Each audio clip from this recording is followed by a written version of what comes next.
Americans are using over $20 billion worth of coke every year. Awal mula kekuasaan narkoba di Amerika Latin. Perjalanan panjang kekuasaan kartel narkoba di Amerika Latin dimulai bukan dari geng jalanan bersenjata, melainkan dari perdagangan sederhana di pedesaan Kolombia pada akhir tahun 1970-an. Awalnya, tanaman koka digunakan oleh masyarakat adat sebagai bagian dari tradisi dan pengobatan alami. Namun ketika permintaan kokain meningkat di Amerika Serikat, daun koka berubah menjadi komoditas paling menguntungkan di dunia hitam. Para petani kecil yang dulunya hidup miskin mendadak menjadi bagian dari rantai pasokan global yang dikendalikan oleh kelompok-kelompok bersenjata. Dari sinilah muncul sosok yang kelak menjadi legenda kelam dunia, Pablo Escobar, pendiri kartel Medellin. Di masa itu, Kolombia menjadi pusat produksi dan distribusi kokain dunia. Pengiriman dilakukan dengan pesawat kecil, kapal cepat, dan jalur laut rahasia menuju Florida. Keuntungan luar biasa membuat Escobar dan rekan-rekannya bisa membeli segalanya: tanah, pesawat, bahkan pejabat pemerintah. Namun kekayaan itu datang bersama teror. Kekerasan mulai merajalela. Polisi, jaksa, hingga politisi yang menentang bisnis narkoba dibunuh tanpa ampun. Kartel Medellin tak hanya menjadi organisasi kriminal, tapi negara dalam negara dengan kekuatan uang dan senjata yang menyaingi pemerintah Kolombia sendiri. Di titik inilah Amerika Latin mulai dikenal bukan karena keindahan alamnya, melainkan karena perang narkoba yang kelak mengguncangkan dunia. Bangkitnya kartel Cali, musuh dalam bayangan. Setelah Pablo Escobar tewas pada tahun 1993, banyak yang mengira perang narkoba di Kolombia telah berakhir. Namun, kenyataannya, kematian Escobar hanyalah akhir dari satu babak dan awal dari babak baru yang lebih tenang, tapi jauh lebih berbahaya. Di balik kekacauan yang ditinggalkan kartel Medellin, muncul kekuatan lain yang selama ini bergerak diam-diam, yaitu kartel Cali.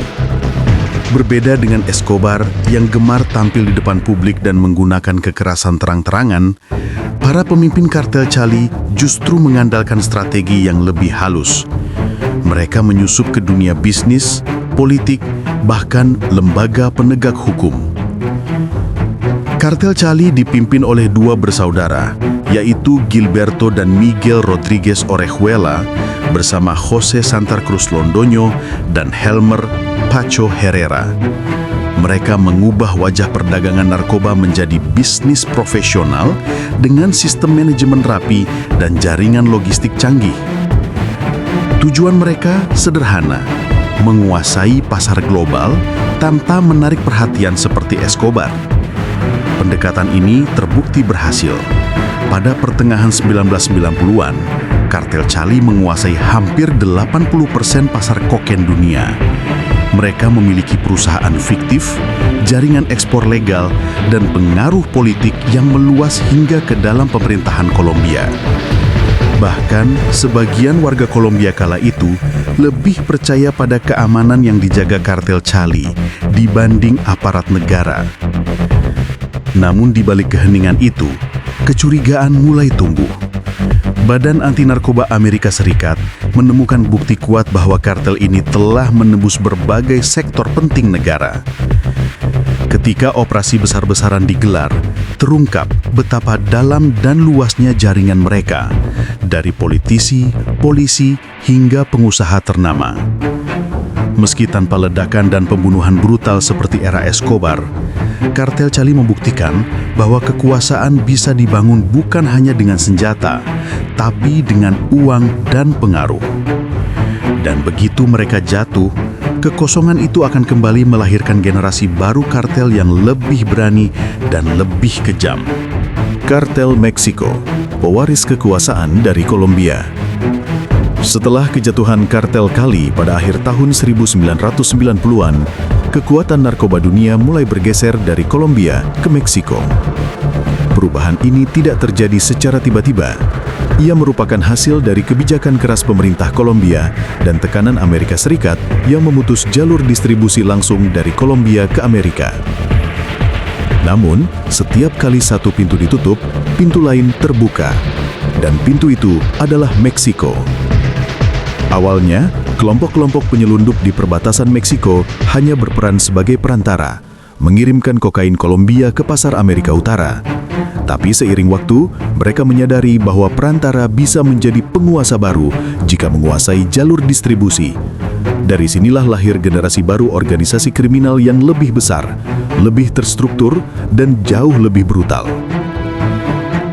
Salah satu yang paling terkenal adalah kartel Sinaloa, dipimpin oleh Joaquin El Chapo Guzman.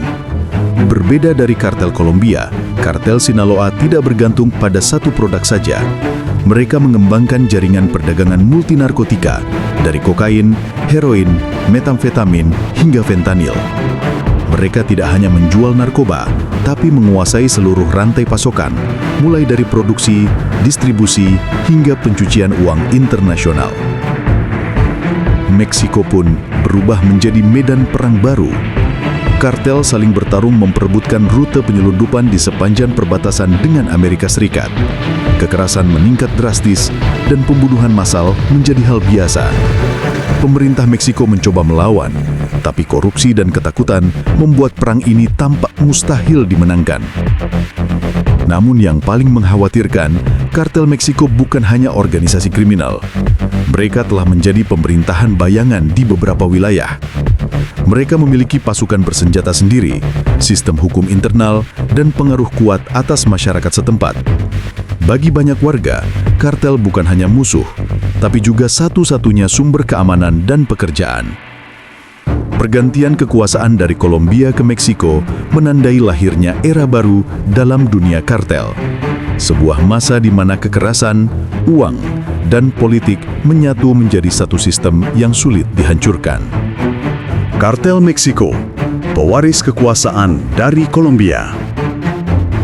Setelah kejatuhan kartel Cali pada akhir tahun 1990-an, kekuatan narkoba dunia mulai bergeser dari Kolombia ke Meksiko. Perubahan ini tidak terjadi secara tiba-tiba.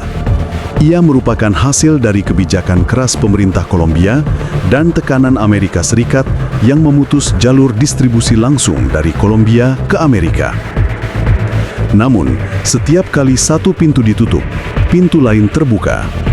Dan pintu itu adalah Meksiko.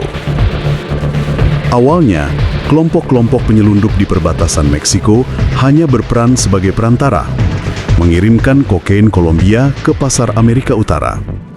Tapi seiring waktu, mereka menyadari bahwa perantara bisa menjadi penguasa baru jika menguasai jalur distribusi. Dari sinilah lahir generasi baru organisasi kriminal yang lebih besar, lebih terstruktur, dan jauh lebih brutal. Salah satu yang paling terkenal adalah kartel Sinaloa, dipimpin oleh Joaquin El Chapo Guzman. Berbeda dari kartel Kolombia, kartel Sinaloa tidak bergantung pada satu produk saja. Mereka mengembangkan jaringan perdagangan multinarkotika, dari kokain, heroin, metamfetamin, hingga fentanil.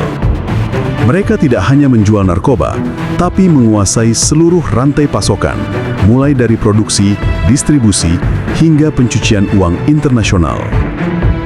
Meksiko pun berubah menjadi medan perang baru.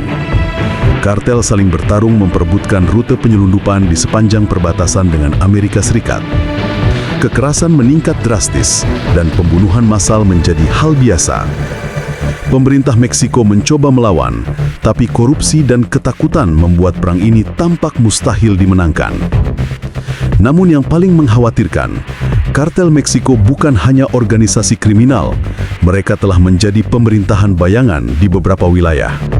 Mereka memiliki pasukan bersenjata sendiri, sistem hukum internal, dan pengaruh kuat atas masyarakat setempat.